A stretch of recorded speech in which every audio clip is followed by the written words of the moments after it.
Yo, what's good? I appreciate everybody who's tuning in, everybody who's supporting the channel. In today's video, we're going to cover one topic, but it's really kind of two topics because we got something else that we definitely got to chop up and kind of do an update on. If you're new to the channel, I'm Marcus, the debt-free dad. Here we're talking about finances and attorney reactions to current events when people do stuff to fumble the bag. So if you find any value in this video, entertainment, definitely interact, subscribe, hit the like button. Hey, we appreciate it and definitely appreciate the support. And that's a great way to support the channel. So Jonathan Majors did his first interview since his not guilty and conviction, because not guilty on the more serious assault, found guilty on the reckless assault. So we're going to dive into that. But before we get to Jonathan Majors, I just wanted to give a quick update on the video. Okay. Did a live stream where we were talking about a gentleman who had amazing athletic ability as he was standing in court for his probation hearing. They were looking to revoke his probation and send him away to do that underlying jail sentence. This dude, took it on his own to dive over into the bench where the judge sits, which was hell of impressive. But I wanted to give an update on that story because that brother was back in court, and I want to compare and contrast when he dived over the bench and attacked the judge versus day number two. Because in the live stream, I'm gonna blame that 99.9% on the bailiffs. I've been in a crap load of courtrooms, and the bailiffs are supposed to have prime position to keep the members of the judiciary safe and protected. I know somebody in the comments was like, yo, dude could have got shot. That's very unlikely because it's really difficult to get a firearm into a courthouse, a state or federal courthouse. So deputies are going to be reluctant to use firearms because the likelihood that somebody in the courthouse has a firearm is very slim. But I just want to compare contrast. We know how he came in his civilian clothes. He was out, wasn't in custody. Attorney beside him dove over the bench, commenced to whipping ass. It was completely the deputy's fault. Now I want y'all to take a look at how he came into court today, just so we can see compare and contrast how this thing really played out. Let's go ahead and pull this up. So this is today, okay? Hey, the other day we knew what it was. This is today. Look at the contrast. Now, even before we play this video, we see multiple deputies, sheriff's office, whoever they have to man this courtroom. I believe this is in Las Vegas, okay? So let's go ahead and play it because I just want y'all to see how he came in. It was wild.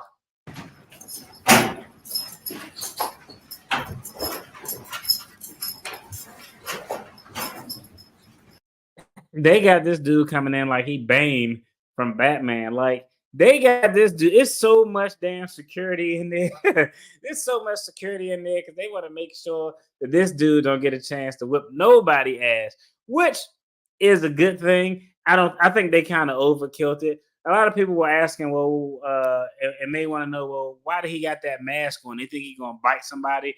Nah, most times they'll put a mask like that on a person because they want to prevent that person from being able to spit on other people. You know what I mean? So they want to prevent people from spitting on other people and stuff like that. Because inmates, man, they make some nasty ass cocktails, and like I said in the other video, if a person spits on an individual and they have some type of infectious disease, I've actually seen instances where they charge that person with like an attempted murder charge. So that's not foreign. But I just wanted y'all to compare and contrast. Y'all younger cats may not know who Rayful Edmonds was, but a big time drug dealer in DC. And when he went to trial, they had the jurors blocked off with like bulletproof glass, and you couldn't see in there. It was two-way glass, and they like air flew him in on a helicopter, and they brought this dude in like he's Rayful Edmonds, which is crazy. Hey, I appreciate you tuning in, and definitely appreciate you tuning in.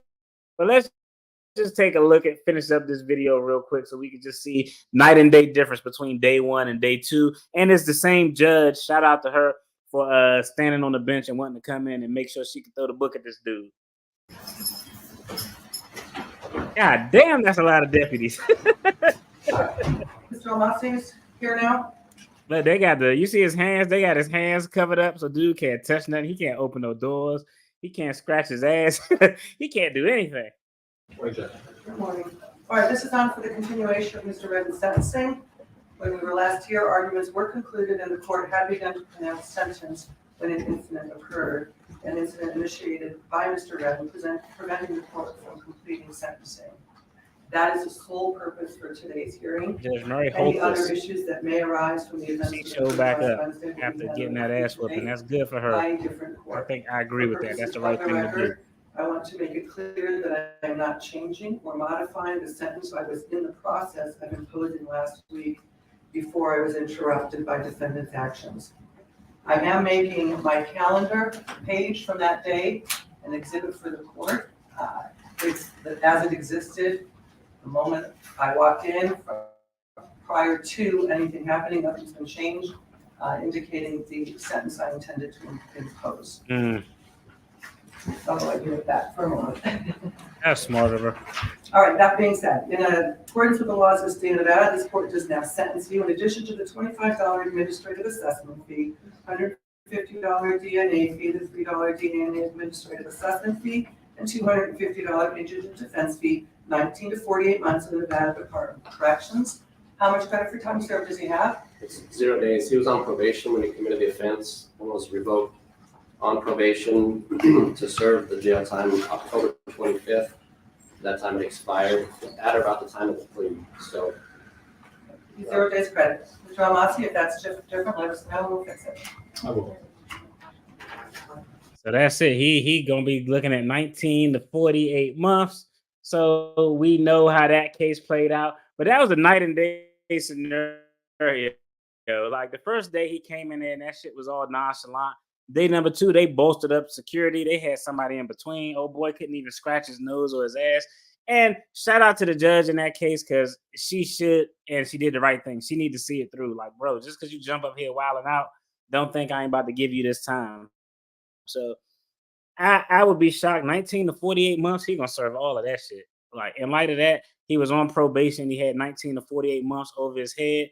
He got new charges of assault of a public official. Generally, I'm not sure what they call it in Vegas, of a protected individual. Assault on a protected individual just carries a higher, it's a more severe crime, so you can get a higher punishment. Like in some states, for example, in some states, if I go up and punch a dude in the face, I'm charged with assault. But if a guy punches a woman in the face, he's charged with assault on the female. Assault on the female is a higher level crime, so you can get more time for punching a female than you would for punching a guy. So that's kind of how the assault on a protected official work. But I just wanted y'all to check that out before we jump into Jonathan Majors. Now, I think we all know what was going on with Jonathan Majors, right? We try to keep it about the money here, but sometimes we just got to talk about the way things go. He was on the verge of having a Marvel bag that probably would have been somewhere upward of, I don't think he would have got Robert Downey Jr. money, but he probably could have made $50+ million. I think Robert Downey Jr. got close to 80 million for all his Iron Man stuff as that lead character. So he definitely had a chance to get a bag, but he fumbled it. He fumbled the bag because of a relationship. Okay. Now we kind of looked at the video. We broke the video down. Him taking off running was something I've never seen before in my years of criminal defense work, in my years as a prosecutor and all of that. But that being said, that was actually a smart ass move. But like I told you on that video, I think that his legal team, in my opinion, I'm sure those old ass guys probably been practicing and doing it a lot longer than I have. But I think that they made the wrong argument. But let's dive into this video with Jonathan Majors because actually R. Kelly's interview that he did with Gayle King was probably overall better than what Jonathan Majors did. And I haven't watched this whole clip. I seen pieces of it in shorts on social media today, but it looked real dry to me. It looked it looked real dry to me. And at least R. Kelly had absolute passion and adamantly denying that any of this stuff happened. And I never watched that R. Kelly interview, but I did see a short recently of something I never saw before with the hog tie. That was the funniest shit I ever seen in my life. Hog tie? I don't know how to hog tie nobody, but at least he showed emotion. And whether or not he was, well, he was found guilty, but at least he argued for his innocence with some type of passion and didn't come off like a damn robot. And before we dive into that one, I want to just play this clip. Let me go and get it queued up because I've never seen this clip until like 2 weeks ago, and I showed my son, and I was like, "Damn, I should have watched this full video." But at least look at the passion. Look at the passion and or emotion, the passion and or emotion in R. Kelly's voice for this funny ass clip about hog tie nobody. Somebody sent me something on my phone and it said that I hog tied her. I don't know how to hog tie people. What would I hog tie? That's the Somebody greatest sent me clip. something on my phone But he got emotion, man. He just not coming off as dry as fuck. You know what I and mean? it said that I thought this was I hilarious. hog tied her. Hog tie people. I don't know how to hog tie people. What would I hog tie? All right, so already off the cuff, we know Jonathan Majors. You should have borrowed a little bit of emotion from the R. Kelly playbook, no matter which way you're gonna go. Now let's go ahead and cue up this Jonathan Majors video, this clip, so we can dive into it. I'm sure it's gonna be more terrible. I think it's gonna be more bad than good in my opinion, but I'm gonna give y'all my opinion as I look at it from a regular Joe's perspective. But I'm gonna tell you what are the benefits, what are the pros, the cons, and from an attorney's perspective of this video. And if it's more harm than good, we're gonna dive into it. Let's go and get it. Jonathan Majors queued up here. Becoming one of Hollywood's brightest stars with acclaim for his dramatic performances and a promising future as a Marvel villain. But now actor Jonathan Majors is facing the possibility of up to a year in jail after a conviction on misdemeanor reckless assault and harassment in connection with an altercation involving his then girlfriend. He sat down exclusively with me for his first interview since his arrest, discussing the relationship at the center of the trial, the role that he says race played, and why he didn't take the stand. Why did you decide you wanted to talk now? I felt like it was time. All right, two things I noticed immediately, okay, is generally the very first thing I noticed from an observation standpoint is look at the dude. He's clean cut, all right? Generally, and I think people look at a grown-ass adult male with no facial hair, they kind of give off a weird look. But just think about it, because some of the evidence he brought up in trial, this shows some lacerations and scratches on his beard. He had the Anthony Hamilton beard, but some of the evidence were lacerations in his beard area, and they showed pictures of it. Now he's clean cut. That is strategically done because there is research out there, there's data out there that says people who are clean cut, men who are clean cut, who have no facial hair, appear more trustworthy. That's why if you go to and pull up a list of all of the presidents of the United States, you're going to see them clean cut just like a baby. Most politicians clean cut just like a baby, especially during that election season, because no facial hair makes people look more trustworthy. It makes people have a little bit more comfort with them just statistically. So that's the first thing I noticed. I was like, damn, this dude shaved everything. They made sure to give him the makeover. Now, the second thing that I noticed is I got to make this bigger so we can see this, okay? I don't know if he borrowed those pants from Michael Jordan or what.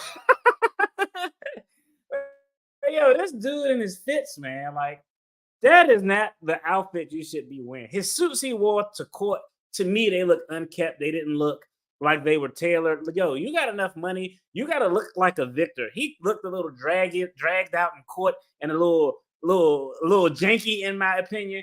And now that I see this, like, dude, there's some big ass pants, man. Like, big ass pants. Like, god damn. Like, those some straight Michael Jeffrey Jordan shit. Jordan don't even wear his shit like that no more. So clean cut to look like an honest guy, trustworthy. Big ass pants. I don't know what the point of that was, but hey, that's the first thing I noticed off the break. Soon as we dive in, let's get back to it. A lot has happened in my personal life, in my career, in the culture, and conversely, the impact of this. Man, it's It's crazy. about responsibility and coming forward and being brave and giving my part of the story. In an ABC News exclusive, actor Jonathan Majors sat down with me in his first interview since a jury handed down a guilty verdict for reckless harassment, a misdemeanor, and a violation of harassment in the second degree. You know, I haven't seen my daughter in a long time. You know, and a lot of it has to do with this situation. It all has to do with this situation, and All right. Hey, two things that are weird here, but he already went to the eye rub. Okay, we a minute and 25 seconds into this video. He went to the eye rub because you got to have some tears in this situation, right? And I'm gonna give y'all a little granularity. He's actually going to file an appeal. There's already, I guess they already put a notice of appeal out there, so he is going to file an appeal. Generally, okay, now I didn't deal with any celebrity cases, but I dealt with some cases that were such they were in the media, right? Normally, when you file an appeal, you have 2 points to stand on, okay? Well, after a conviction, let's say not even appeal, after a conviction, I wouldn't recommend anybody do a damn interview. I would never tell my clients, like, yo, stay the fuck out the news. Don't say anything. Don't talk to nobody. Don't do anything. Lay low. But generally, if you're convicted of something like this, a misdemeanor, probably going to be no jail time. Option A is you go in, if you do an interview and you do talk to somebody, you just own it. Hey, I was found guilty. I made a mistake. I was wrong. I'm taking classes. I'm doing community service. I understand that women are to be respected. So option A is you just own that conviction because I'm not filing an appeal. It's only a misdemeanor. I'm going to own that shit and start my rehabilitation tour. Because generally, we all like a rehabilitation story. And Hollywood is one of the places, hell, Robert Downey Jr., who got the Iron Man bag, even though he wasn't a black guy. But normally you can get a chance at redemption. These charges he's been convicted of, people have been convicted and or accused of much worse and have gotten a redo in Hollywood. So I don't think this is something that's insurmountable. But you either have to own that shit or option B, you deny it and deny it animately. There's no room for you to sit in between like, I'm kind of denying it, but I don't know what happened. No, you either own it and accept it and play the remorse game, or on the alternative, you deny, and you have your story in a row. And I can already tell he don't have his story in a row. And I don't know, his voice, the vocal inflection of his voice is real monotone. Like he's still talking like he in character in a Marvel movie, in my opinion. she needs to see this, and the hard things need to be done. But it's been hard. You know, everything is Them fake tears, them gator everything's kind of tears. gone away. The 34-year-old actor was a rising star, This is our family story. known for his roles in HBO's Lovecraft Country, Creed 3, I'm coming for everything. and Marvel productions like last year's Ant-Man and the Wasp: Quantumania. You're an interesting man. He talking just like he And was. it was in on that movie That's set crazy. back in 2021 where he met 30-year-old British dancer Grace Jabari. The pair dated until March of 2023 when Majors called 911 the day after a fight that was caught on surveillance video. That's crazy too that he actually called 911. Like, yo, that's kind of wild. Like he called 911 and shit hit the fan. Like he should have kind of anticipated that. I'm just sorry. Like you play a super villain and a big ass boxer, and you have an unconscious woman, a white woman in your apartment. I just don't think that was. I think that was a recipe for disaster. Like I don't know, maybe take her to the emergency room or something. But yeah, I'm gonna be honest. Like I don't think he should have been surprised at how everything played itself out. What happened exactly? Do you know? No, I don't know. But she's unconscious. She's my ex-partner. We broke up. I came back. She sent me text messages insinuating this much. I stayed in a hotel last night. Well, this probably wouldn't happen if he didn't Police go found back. Jabari on the closet floor of their apartment. Majors was arrested by New York City police, accused by Jabari of assault, strangulation, and harassment, convicted last month, but acquitted of 1 count of assault and 1 count of aggravated harassment, meaning the jury didn't believe he assaulted her intentionally. Your reaction to that verdict? Shock. I was absolutely shocked, and Should have been shocked, bro. afraid. I'm standing there, and the verdict comes down. I say, how is that possible? Based off the evidence, based off the prosecution's evidence. And to his credit, I actually think that his team had ample evidence to win the case. I just think they made the wrong argument. And I guarantee you, he probably going to give me a point in this video to point out where they made the wrong argument at. Because everybody think that when they do an interview, they know what to say, not to mess things up, but they never know what to say. It's always different when you're on that jury stand and that hot ass light and them jurors looking at you, or when them cameras them cameras cut on for that TV broadcast. Let alone our evidence. How is that possible? After the verdict, in a statement, Jabari's attorney wrote in part, "Justice was finally served today, proving that the truth can..."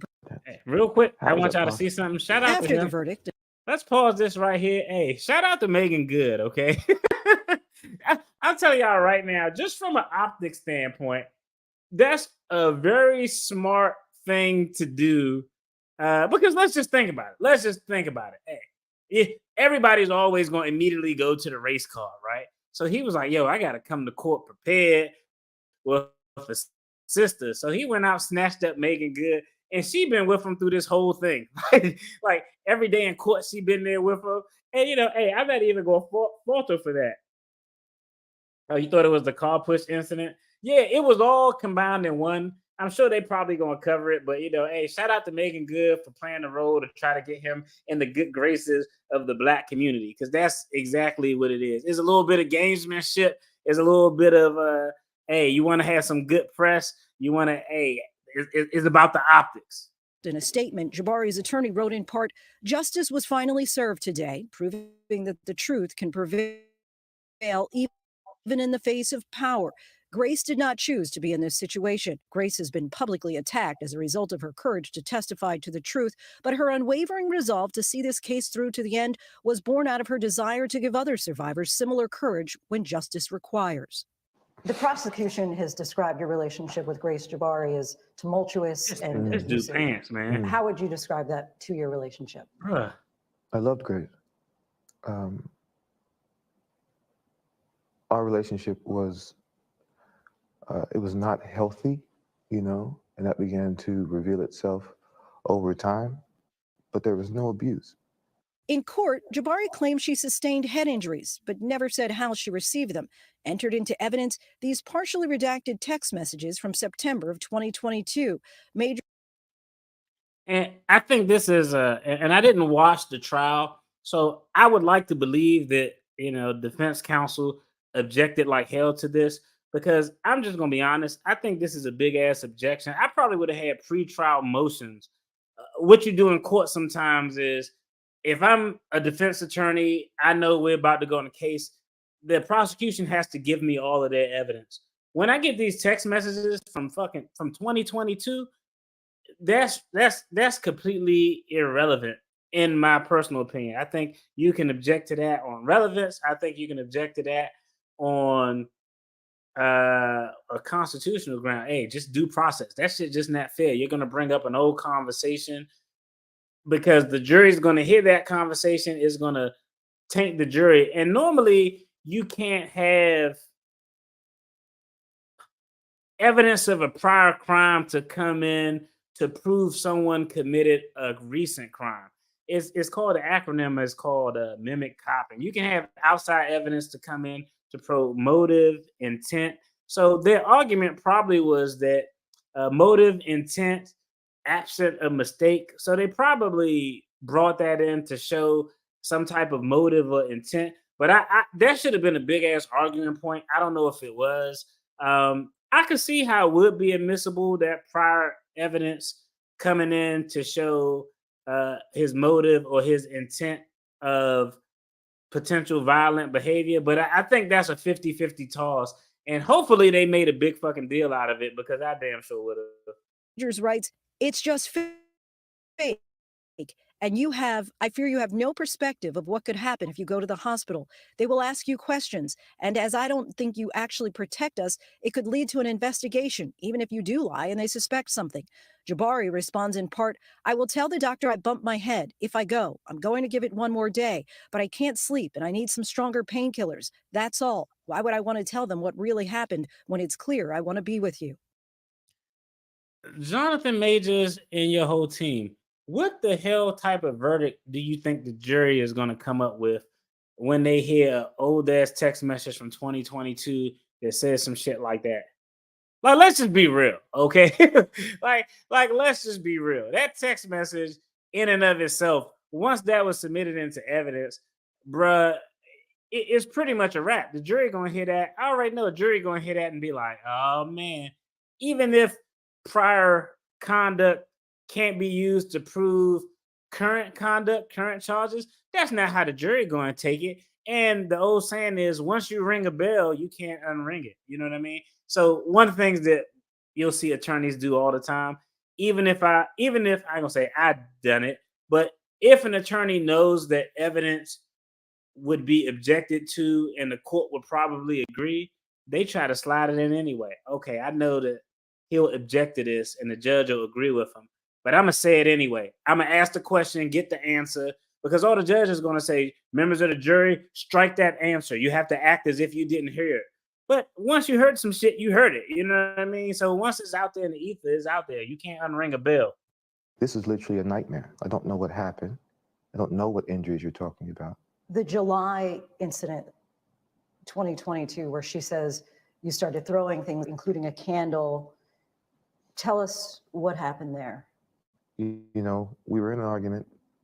I was on the other side of the room, away from her, as I think she testified. And by my bedside table, I did a sweep, and I knocked over my candles. I completely lost my temper in that moment and threw it all on the ground. What she also said is that afterwards I wept and cried in the corner and said I was sorry, and this. Okay. And the other thing I noticed from this is, even if you appeal and win, you can't play Kang the Conqueror no more. In my eyes, you just can't do it, man. I don't want to see you as a boxer. I don't want to see you as a super villain or none of that.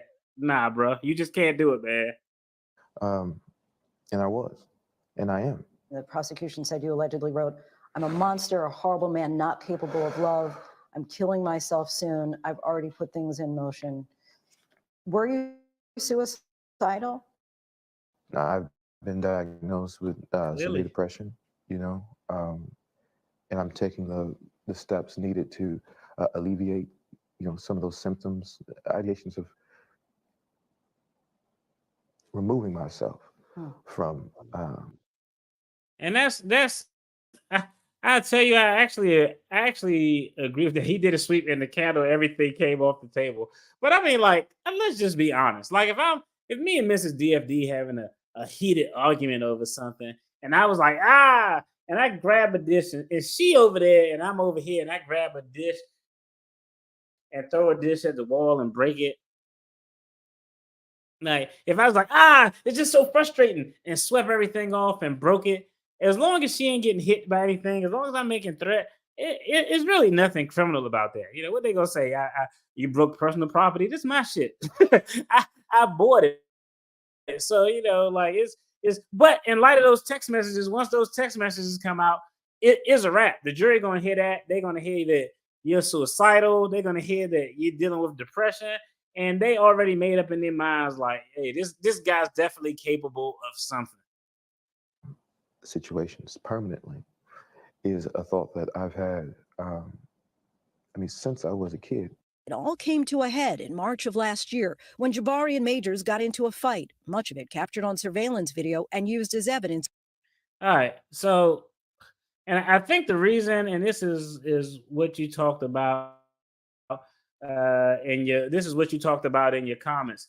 But when he put her in the car is really the only assault evidence that they had, because whatever happened in the car, I think it was just, I mean, there just wasn't enough evidence there. The driver testified essentially in Jonathan Major's behalf. Nobody could really prove or disprove what happened in that vehicle. So that one instance of him trying to put her back in the car is really what jammed him up. What's going on, sis? How you doing?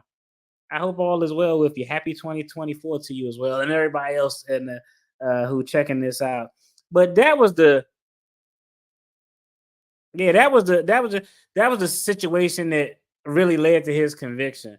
Um, the closet situation it did look worse, but with the closet situation, like I don't know, like it's it's no actual video footage of what happened to lead to those abrasions outside of her testimony and his testimony. I would always want to be in a position where it's your word against my word and there's no video evidence. Once you got video evidence of something, now they're gonna say, oh, it was the him putting her in the vehicle where she hit her head and that where the laceration from her ear came from.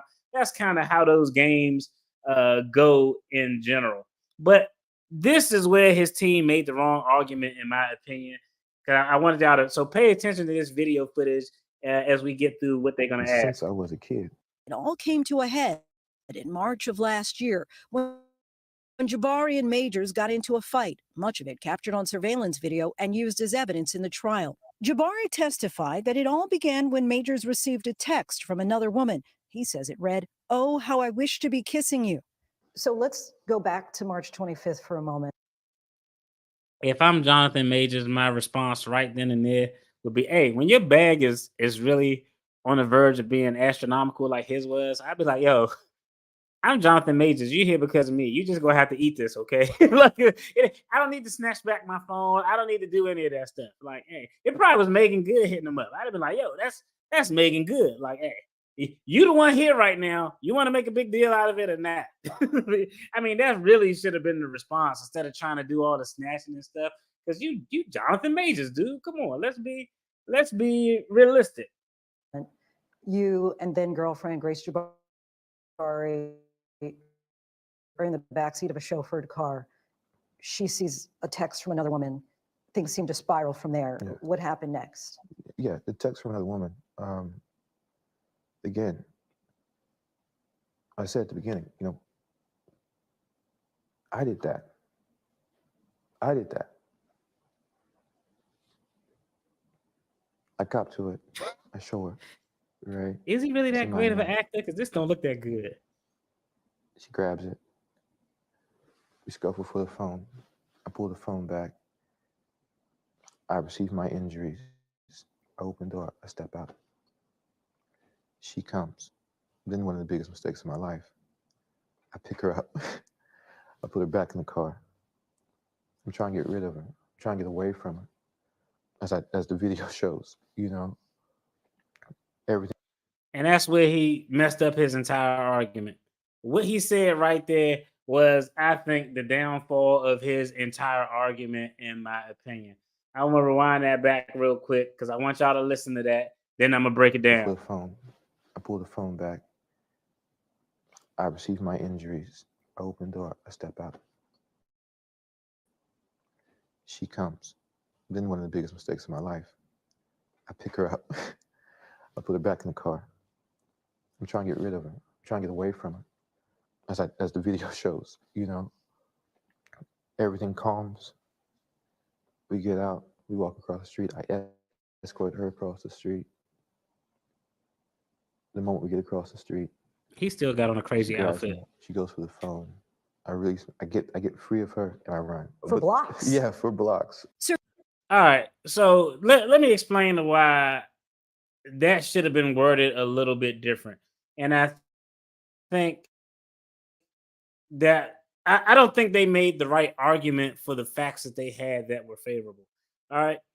The argument that should have been made is I'm not trying to get rid of her. She's trying to restrain his movement. She tried to get his phone. He snatched the phone away. I think both sides will agree to that. He snatched his phone away. He's trying to get away. She's grabbing on him, trying to restrain his movement. The exact word that I would have used is she's trying to restrain my movement. I didn't want to be there. I have a right to leave. She can't falsely imprison me and keep me there. She was holding on to me. I was trying to get her off of me so I can get away from her. I didn't want anything to be said. I didn't want to be looked at.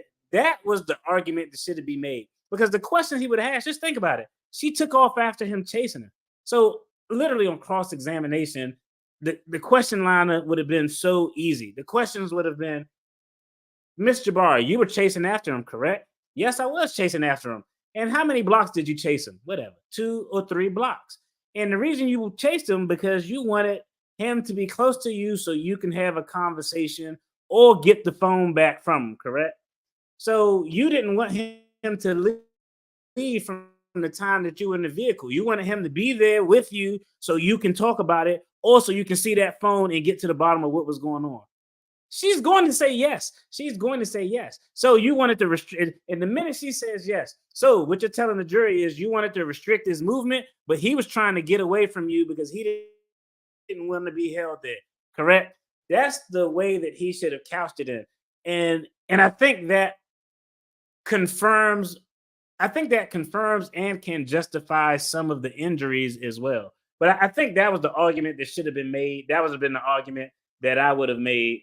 Surveillance video also shows Jabari talking to 3 strangers. She testified they offered to get her home. One of the bystanders can be seen speaking to Majors, who gestures for Jabari to get back into the car. He eventually leaves without her and goes to a hotel for the night. Jabari leaves with the bystanders. She says inside the car, you hit her in the face, twist her arm behind her back, fracture her middle finger. Yeah, that did not happen. What happened? She went to grab the phone. I held the phone. I pulled the phone back. She came on top of me, squeezed my face, slapped me. That's all I remember. So she ends up with a 1-inch cut behind her ear. Laceration, yes, ma'am. Fractured finger. Yeah. How did those injuries come about? I wish to God I knew. Hold on. Let's just look at that face right there, okay? Now, I don't know what his cues are for recalling truthful information and false information because, I didn't do this interview. I told y'all my method when I do interviews, what I do to find out if somebody is telling the truth or not. This is always a good tip. You can do this with your kids or anybody, who you're having a conversation with. You always ask the person truthful information that they would have to recall. So if I'm having a conversation with somebody who's older about anything, I would say, hey, what is like, and I said I even do it on like when people are doing interviews and I'm like the hiring official.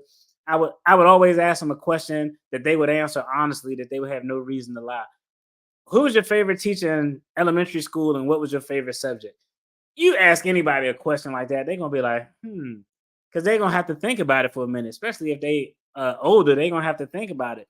But then you just observe, okay, when they're recalling truthful information, because there's no reason anybody would lie about answering that question, these are the cues. Then when you ask questions later on in that interview or what have you, and you ask a question and they recall the information and they do something counter to what they did when they were recalling truthful information, that could be used as a cue that they're being disingenuous. But I don't know what his cues are because I didn't do this interview. But him looking for that answer was a bad look. And I'm gonna just be honest, that was a dumb ass answer. Let's just go back real quick, and I'm gonna tell y'all why that was probably the worst answer that he could have gave in this interview. And nobody want to hear that shit on the pill. That answer you gave, nobody want to. If your answer is I don't know on the pill, your ass is going to lose unequivocally. So Testified they offered to get her home. One of the bystanders can be seen speaking to Majors, who gestures for Jabari to get back into the car. He eventually leaves without her and goes to a hotel for the night. Jabari leaves with the bystanders. She says inside the car, you hit her in the face, Yeah. twist her arm behind her Pants, back, man, they annoying fracture me. her middle finger. Yeah, that did not happen. What happened? She went to grab the phone. I held the phone. I pulled the phone back. She came on top of me, squeezed my face, slapped me. That's all I remember. So she ends up Yeah. with a 1-inch cut behind her ear, and Laceration, yes, ma'am. fractured finger. Yeah. How did those injuries come about? I wish to God I knew. That would give clarity. That would give me some type of peace about it. Really, But bro? you're confident you didn't I have cause no them. question. What's All right. Now, this is why that is a terrible answer. Okay. Now, I don't know. I would like to think that. I don't know. I don't know. I just think that's a terrible answer. I'm sure he sat down with attorneys for hours prepping for this interview. The proper response to that question, just off the facts that we know, okay. I love the honesty. I don't know. I like honesty and stupidity is a thin line between the two. And I'm not saying he should falsify information, but his response should have been when they ask him, "You didn't cause those injuries. How did they get there?" Don't look at the ground and say, "I don't know." Like, I don't know. Those injuries probably occurred when I was trying to get away from her when she was trying to restrain my movement. I was knocking her arm away. I was pushing her back to try to get her off of me. The same way you would if somebody was trying to restrain you, you would push them and fight them and try to push them off to get them off. That's probably how those injuries got there. That takes everything out of the car. I think that's consistent with what we can see from the video. I think the fact that he took off like damn a bat out of hell running down the street in that 1962 freedom fighter outfit. I think all of those facts will support that contention. A broken arm, a laceration behind her ear, those are all things that you can get consistent with someone trying to get away when your movement is trying to be restricted. If I sat here and tried to hold you right here and you wanted to get away, you don't think I could sustain an injury from you trying to get away from me? Of course you could.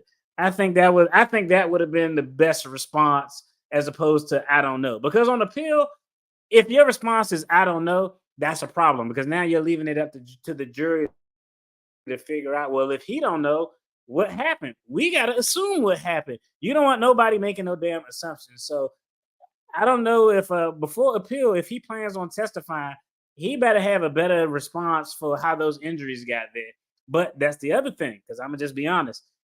If he says anything different from I don't know, if I was the prosecution, I would bring this video up. Wait a minute. Well, you did this interview and you said you don't know how those injuries got there. Now you saying that those injuries got there because you were trying to get away from her, and that's how you believe that she sustained those injuries, even though that makes sense. Now you got an inconsistency, which goes back to my original point of shut the hell up and don't do interviews. But I think that would have been a much better argument. That's how the prosecution is going to play it if he does change that story up. So now he kind of really locked in the I don't know. Because if he come up with anything else, they're going to go back, use this footage, try to get this submitted as evidence. And they're going to say, you didn't know now, but now you know. Which one is it? Or are you just lying or are you just lying and making it up? Now you look like a liar. The shit just all look bad. What's interesting about the jury's verdict, it's so nuanced because they're saying you didn't intend to injure her. Right. But the result of your recklessness injured her. Right. Were you reckless? I was reckless with her heart. Come on, bro. Not with her body. Not with her body. But never hit a woman. Never hit a woman. I was reckless with her I've heart. never. Come my on, hands have dude. never You laid it struck on a woman, little too thick. ever. When the actual testimony came, the driver said, she did everything, meaning Grace. He did nothing, referring to myself. Majors claims Jabari attacked him, ripping his coat, too. scratching his face and arm. These are photos, he says, are of his injuries, but were deemed inadmissible in court. My injuries were a scratch on my hand, from clawing for the phone. And I had a gash on my, at the time I had a beard. Under my beard, I had essentially you made the wrong argument, scratch. bro. She got those injuries because you was trying to get away from her in the car. My cheek. You weren't trying to put her in the car. You were trying to just get away from You, him. you chose not to take the witness stand. Yes, Why? ma'am. The driver. The You felt that was compelling enough. And I also think that was a fatal flaw, him not taking a witness stand. He had said enough. Well, not just the driver. She was doing everything. He was doing nothing. Well, that's what I was going to say. Mr. Majors, did you see any injuries on her? No, I didn't. Why he only got tears forming under that one eye too? I don't know, man. When you got an actor giving something like this, that shit kind of come off as disingenuous to me. I don't know. Y'all let me know what y'all think, but I think it kind of come off as I think it come off as kind of disingenuous, man. Like, bro, you being honest, or you just this is really bad acting or good acting or what? But there's only one eye that's juicy. Like, I don't know. That's kind of weird.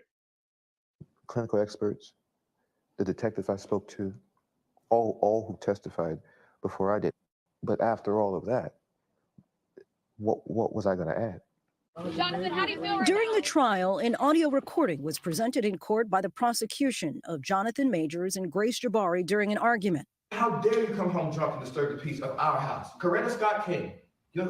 Bro, this is where it gets crazy, okay? Now you got all these old things coming in, just putting you in a bad light, making you look like you got abusive tendencies, okay?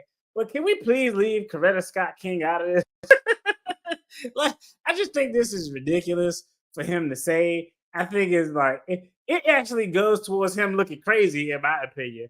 Like that would be like me telling somebody who can see, like, why don't you live your life more like Stevie Wonder? Like, come on, bro. like I don't know. I think the Coretta Scott King thing is wild, and he just got a fixation on that, and I think that's weird as hell. That's Martin Luther King's wife. Michelle Obama. Barack Obama's wife. My temper, my shit, my trouble. Oh my God! Now he went to Coretta Scott King. He went to Barack Obama wife. Well, I thought there was something wrong with his eye. That's his tears from 10 minutes ago. It looked like it looked like tear juice.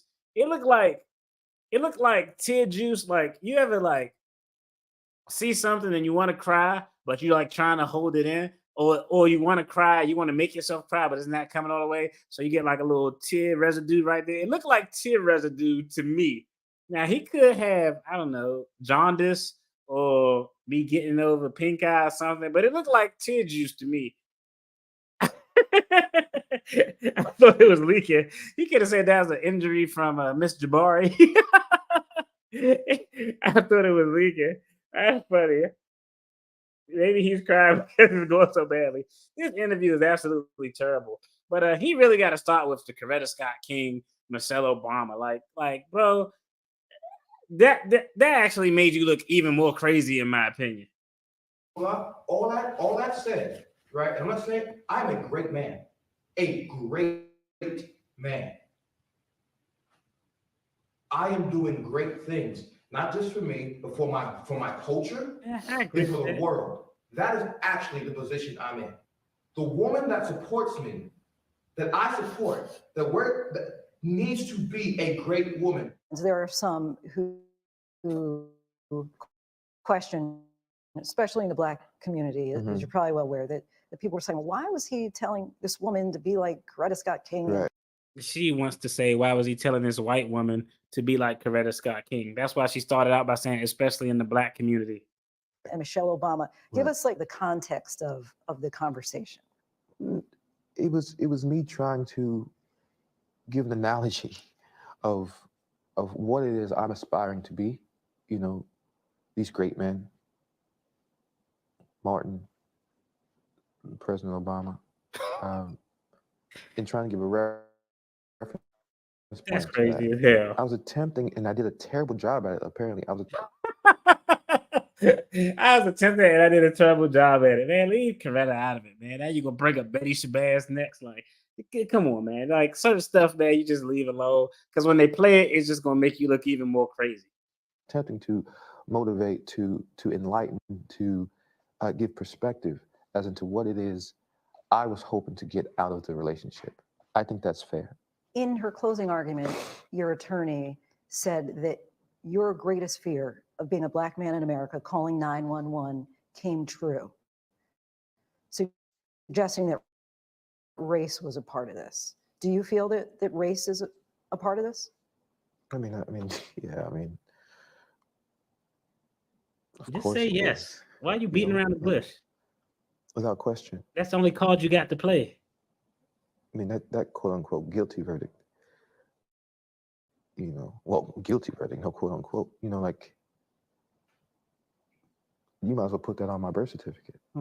All right. Well, he and there's something I forgot to touch on. He talked about the reason why he didn't go to testify because the evidence was enough. That was a fatal mistake. Normally, in cases where you have two persons, person A says this happened, person B says this happened, the person who's being accused have no prior criminal conduct. Those are instances where you generally want to put a person on the stand because they don't have any prior criminal record, so that can't be used to impeach them or make them look bad to a jury.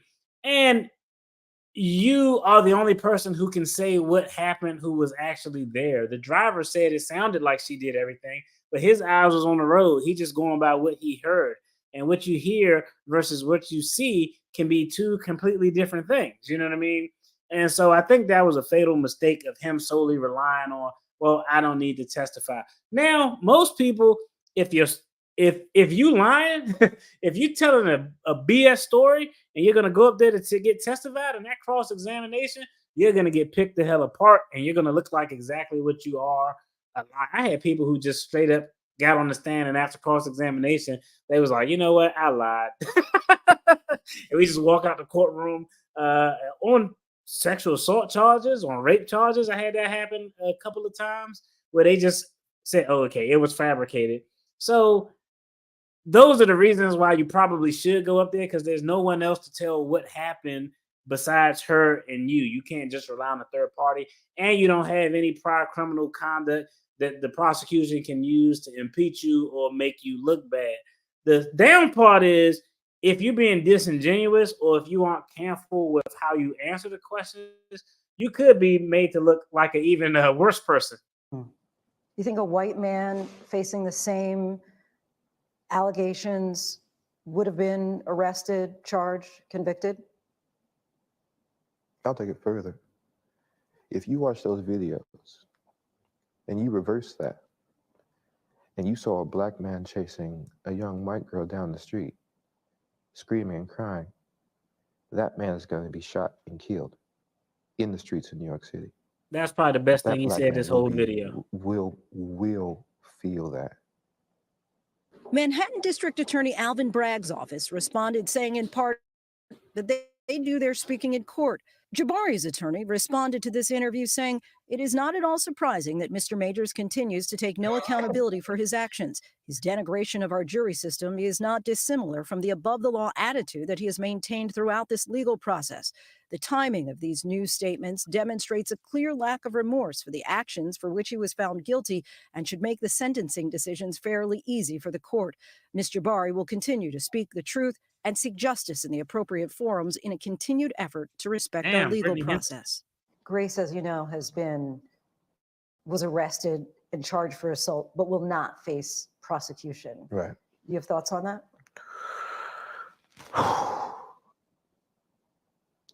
That's hurtful.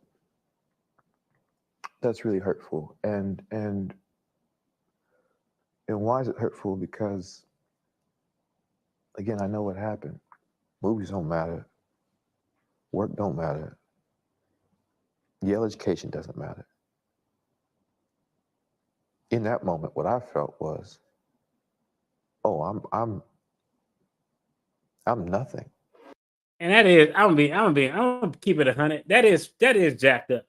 Okay, that is jacked up. Normally, and I can't speak for every jurisdiction, but the jurisdictions where I practice at, normally in DV matters that end up in domestic violence court because they either live together or they have some familiar relationship, it's not uncommon that normally the general rule I say is the first person to call 911 is probably in the best position. But normally, if she was arrested and charged, but they declined prosecution, that's kind of wild. I wouldn't have done that as a prosecutor. Most prosecutors I've worked with, they've never done that as well. I've seen a bunch of times where my client has assault charges against his girlfriend, for example, and the girlfriend has assault charges against him. So they both have charges against each other. And most times with those cases, though, a lot of times, not all times, but I would say most times those cases would tend to end up in a dismissal because what would happen is, think about it. If I had assault charges, my wife against my wife, I'm charged with assault and she charged with assault. Most times what happened is when they put Mrs. DFD on the stand and they ask her what happened, she would say, "Well, I plead the fifth because I don't want to incriminate myself because she has criminal charges as well." She plead the fifth. No one knows what happens. Not guilty. I walk away. Then when she's on trial, they put me on the stand and they say, "Well, what happened, DFD?" I would be like, "Well, I'm gonna plead the fifth because I don't want to say anything that's going to incriminate myself. No one knows what happened." Her charges get dismissed or found not guilty, and it kind of works itself out. So I think that is odd for you to be arrested and charged, but then the prosecutor just to say, "We're not going to move forward, but we're going to go forward with you." Like that doesn't happen in my 13 plus years of practicing law. That rarely happens. I can honestly say I never seen that happen. I seen most times I see both of them got them charges and they just got to figure that out. Throughout the trial, Major's girlfriend, actress Megan Good, was right by his side. She was also present. They had the camera on her during the interview and everything. They like, "Hey, honey, hey, we got to get this black support." For our conversation. You've mentioned Megan a few times. Yeah. We've seen her right by your side going in and out of court throughout the whole trial. Yeah. How would you describe your relationship?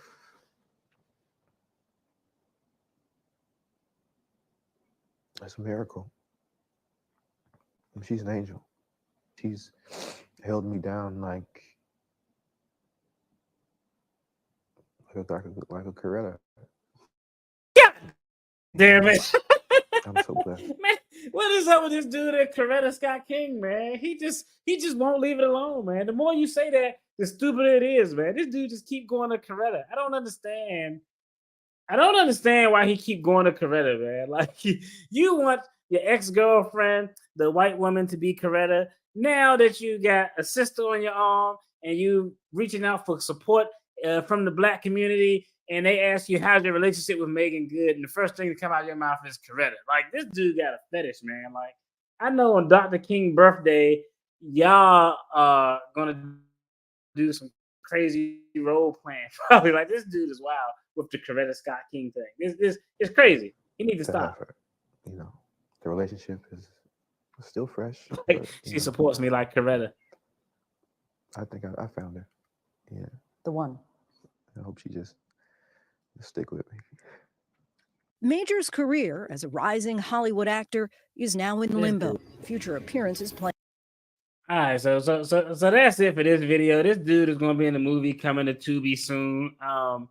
But there are some good things that I guess came from this story. Is putting it out there, it does have an impact on the potential jury pool when the appeal is heard. So if there are people out there who watch this interview and they think like, "Man, yeah, this interview really put it over the top for me. I definitely think he didn't do it now." Hey, it is a way to get things out there to potentially impact the jury pool. But I'm gonna be honest, I think it did more harm than good. I mean, you filed an appeal, it's gonna go, you're gonna have another trial. And I just think the fact that you said when they ask you a question, how did those injuries get there? Your response is, "I don't know." That's going to be problematic during the appeal. Nobody want to hear, "I don't know," because now you're going to have to leave it up to the jury to make assumptions and inferences from the facts about what happened. Two, I just don't think. I don't know. He just seemed kind of emotionless to me. Like he kind of seemed like Kang the Conqueror. He seemed kind of dry. That was just kind of my take on it. Y'all let me know what y'all think in the comments. Do y'all think that interview was more beneficial to him filing the appeal, or do you think it did more harm than good? I think the general rule is just shut the hell up and let things be played out in court and not in the court of public opinion. But I don't know. That could have been his idea. Sometimes you got people who just like, no, I want to say something, and they just don't want to listen.